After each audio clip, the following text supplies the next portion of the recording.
Imagine a small boy sitting all alone in a quiet classroom. The teacher says he is too slow to learn. His family worries. His classmates laugh. But this boy carries one burning question deep inside his mind. His name is Albert Einstein, and his question will change the world forever. It was a warm afternoon in Ulm, Germany, in 1879. A baby boy was born into a Jewish family. His mother, Pauline, was a talented piano player. His father, Hermann, was a small businessman. They were not rich. They were not famous. But they were curious people. And curiosity is the most important gift a parent can give. The family moved to Munich when Albert was very young. Hermann and his brother opened a small electrical business there. Young Albert grew up watching his father work with wires and machines and electricity. He watched carefully. He asked questions. He always asked questions. Munich was a beautiful city, but it was also a serious, strict city. The schools were rigid. The teachers expected silence and obedience. You sat down, you listened, you repeated, you did not ask why. But Albert always asked why. This was already his first problem, and his first great strength. The world around him was full of invisible forces, electricity, magnetism, light. Most people could not see them. Albert could feel them. He did not have the words yet, but the questions were already burning inside him. Albert was not like other children, and that made life difficult. He was slow to speak as a baby, very slow. His parents were worried. Some relatives whispered that something was wrong with him, but Pauline, his mother, never stopped believing in her son. She gave him books. She gave him music. She sat beside him and played piano for hours. Music became Albert's first language. Before equations, before theories, before fame, there was music. He learned the violin at age 6. At first he hated the lessons. They felt like school, rigid and cold. But then something changed. He discovered Mozart. And suddenly the music spoke to him. It was not noisy anymore. It was mathematics. It was beautiful. It was ordered inside chaos. His sister, Marja, was his closest friend. They played together. They talked together. Albert was gentle and quiet with her, but with strangers he was awkward and silent. At school, the teachers did not understand him. One teacher told him directly, "You will never amount to anything." Think about that for a moment. The boy who would one day win the Nobel Prize. The boy who would change how all of humanity understands space and time. That boy was told he would never amount to anything. But Albert did not stop thinking. He could not stop. It was simply who he was. It was a quiet evening in Munich, 1888. Albert was 9 years old. A young medical student named Max Talmud began visiting the Einstein family for dinner every week. Max was poor. The Einsteins fed him. In return, Max brought something priceless. He brought books. He brought books about science, about mathematics, about the nature of the universe. Albert read them all. He did not read slowly, like a student studying for an exam. He read hungrily, like a person who had been waiting his whole life for these words. By the time Albert was 12, he had taught himself algebra and geometry, completely alone. No teacher, no class, no help. Just the books, the silence, and his burning mind. Max Talmud watched in quiet amazement. He brought harder books. Albert finished them faster. One day Max brought a book about light, about how light moves, about how fast it travels. Albert read it and felt something shift inside him. He asked himself one simple question: what would it look like if I could ride on a beam of light? This was not a school question. No teacher gave it to him. No book answered it. It was his question. He is alone. And for the next 16 years, he would never stop asking it. But the world was not kind to Albert's dreams. When Albert was 15, his father's business failed. The family left Munich and moved to Italy. But Albert was left behind, alone, to finish his school exams. He sat in a cold boarding house. No family, no friends, no warmth. He was miserable. He could not bear it. After a few months, he left without finishing. He simply walked away from school. This was a dangerous decision. Without a diploma, his future looked very dark. He tried to enter a famous university in Zurich, Switzerland, the Swiss Federal Polytechnic. He was only 15, 1 year too young. He failed the entrance exam. Not in science, not in mathematics. He failed in French and botany. Albert Einstein, the future genius, failed his university entrance exam. The school told him to go away, study more, come back later. He went to a small town called Aarau in Switzerland. He lived with a kind local family. He studied quietly. He breathed more freely here. The teachers were gentle. The classrooms were open. For the first time in his life, school felt like a place of thinking, not a place of punishment. He passed the exam the following year, but harder battles were still coming. Albert finally entered the Polytechnic in Zurich in 1896. He was happy there. He fell in love with physics. He fell in love with mathematics. And he fell in love with a young woman named Mileva Mari, the only female student in his class. She was brilliant. She was serious. She understood him completely. But graduation brought a cruel surprise. Albert expected to become a teacher, a university assistant, a scientist with a desk and a salary and a future. But when he graduated in 1900, none of his professors recommended him for a position. None of them. His favorite professor, Heinrich Weber, had grown tired of Albert's stubbornness. Albert never followed instructions quietly. He always questioned. He always disagreed. He always thought he knew better. And perhaps he did. But the world does not always reward people who think they know better. Albert searched for work. He wrote letters to universities across Europe. He applied for position after position, rejection after rejection, month after month. He had no job. He had no money. He had no future that he could see. Mileva became pregnant. They were not married. His parents were deeply unhappy. His father was sick. The family had no money to help him. Albert Einstein, the man who would one day win the Nobel Prize, could not find a single job. He felt invisible. He felt forgotten. He felt like a failure. This was his darkest hour. And it lasted for 2 long, painful years. It was a grey, cold morning in Bern, Switzerland, 1902. Albert had finally graduated from the Polytechnic in Zurich. He had worked hard. He had brilliant ideas. He was ready to begin his life as a scientist. But nobody wanted him. He applied for teaching positions at universities. He wrote letters. He waited. He applied again. Every university said no. His professors did not recommend him warmly. Some actively worked against him. One powerful professor blocked his applications repeatedly.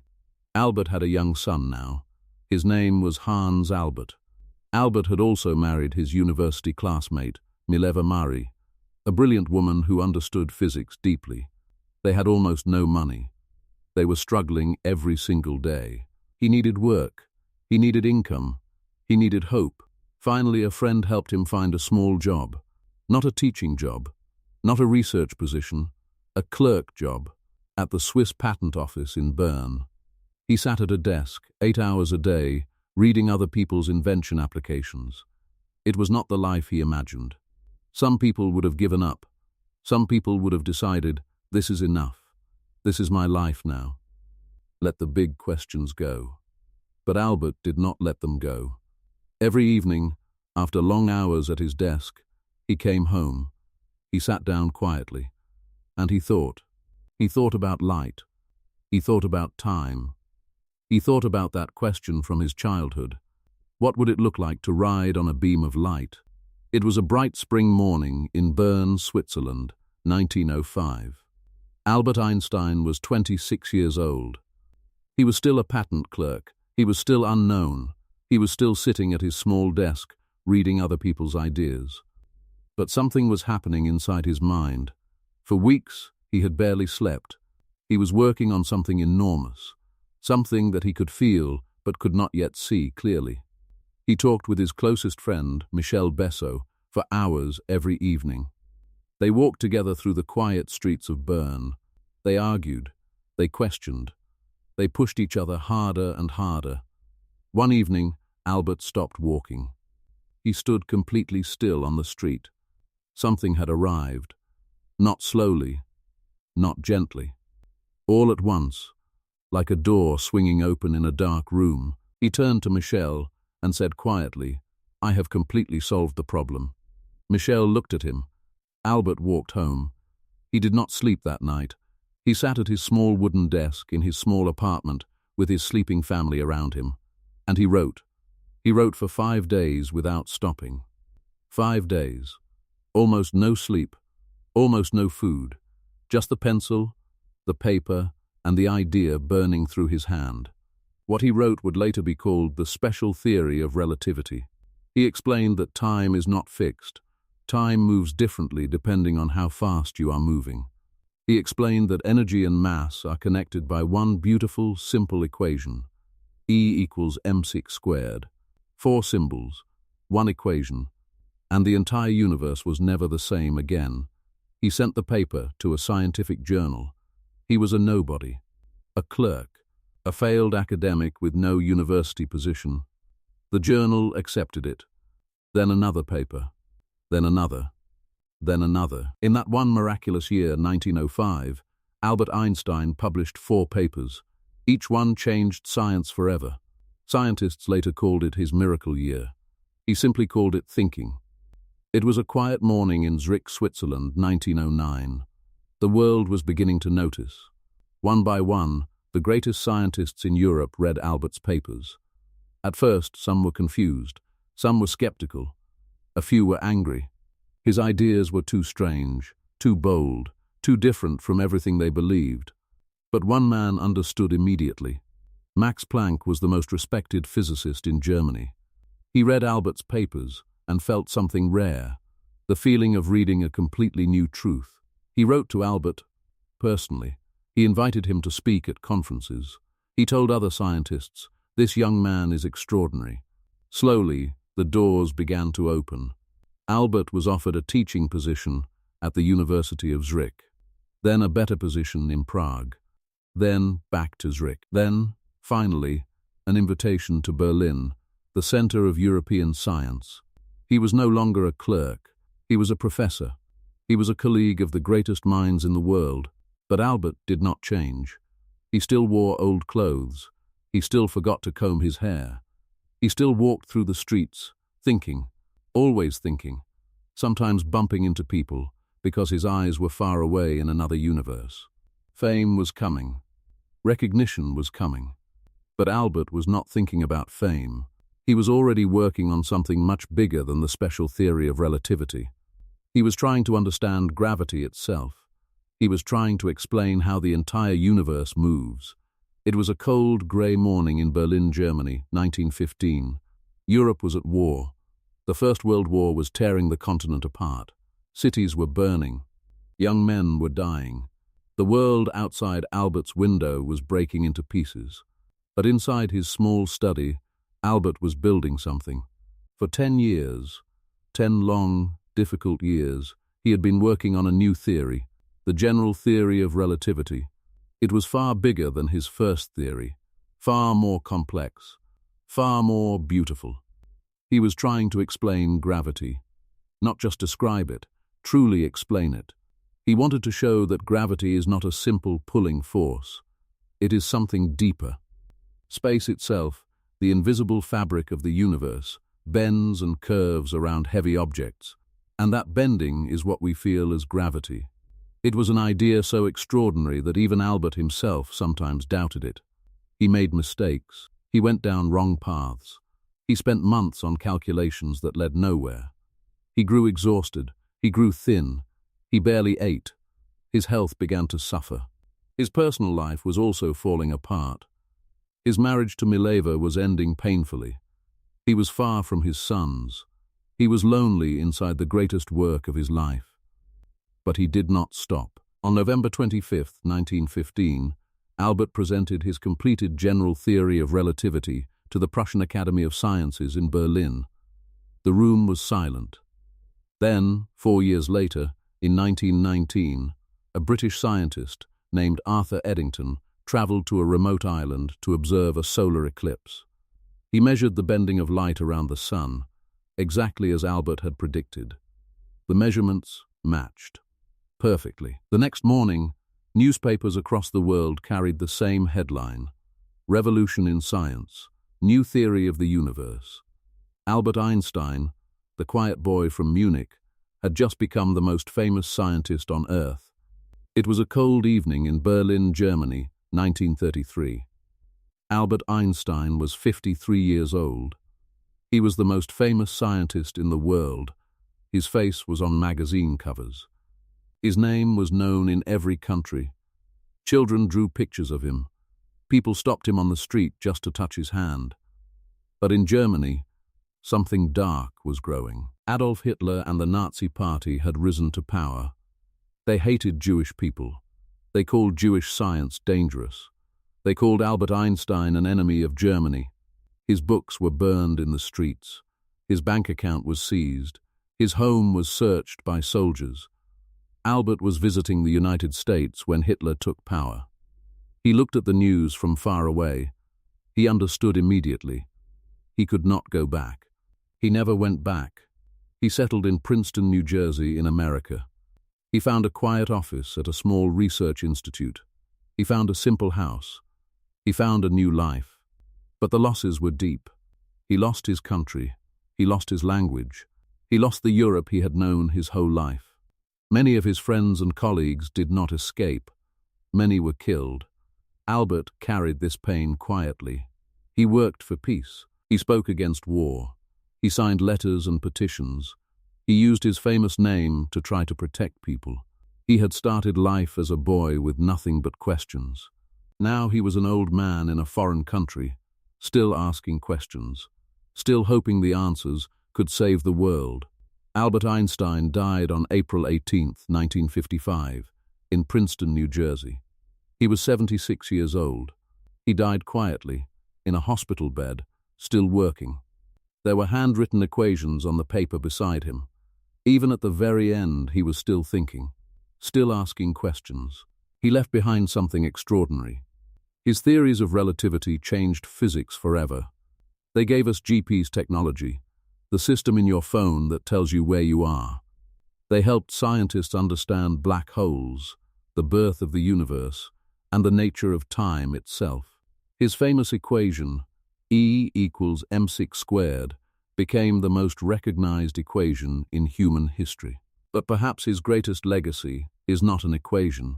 It is a way of thinking. Albert showed the world that curiosity is more powerful than memory, that imagination is more important than knowledge, that one person, sitting quietly with one burning question, can change everything. He also showed us something deeply human, that genius does not come from perfection. It does not come from privilege. It does not come from a perfect school or a perfect life. It comes from refusing to stop asking why. Albert Einstein never stopped, and the universe answered him. Albert Einstein was not perfect. And we must say this honestly, he was a difficult husband. His first marriage to Mileva Mari was deeply painful. Mileva was a brilliant physicist herself. She studied alongside Albert. She understood his work deeply.